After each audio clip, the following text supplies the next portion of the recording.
புரிந்து கொள்ளுங்கள். டிசம்பரில் 6 நாட்களுக்கு இருளில் மூழ்கப் போகும் உலகம். நாசா அறிவிப்பு. இந்த வருடம் டிசம்பர் மாதம் 16ஆம் தேதி முதல் 22ஆம் தேதி வரை உலகம் முழுவதும் இருளாக தொடர்ந்து இருக்கும் என நாசா நிறுவன தலைவர் தெரிவித்துள்ளார்.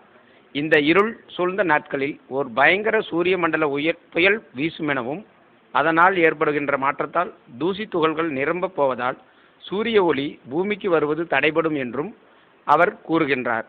நாசாவின் தலைவர் சார்ல்ஸ் போல்டன் மேலும் தெரிவிக்கையில், இந்த சூரிய மண்டல புயலால் பூமி இருளில் மூழ்கினாலும் எந்தவித பாதிப்பும் பூமிக்கு ஏற்படாது. இதற்கு யாரும் அஞ்ச வேண்டியதில்லை. இது 250 வருடங்களில் ஏற்பட போகின்ற மிகப்பெரிய சூரிய மண்டல புயலாகும். 216 மணித்தியாலங்கள் தொடர்ந்து இருள் நீடிப்பதால் 6 நாட்கள் பூமியில் மின் விளக்குகளுடனேயே செயலாற்ற வேண்டி வரும் என்று குறிப்பிட்டார்.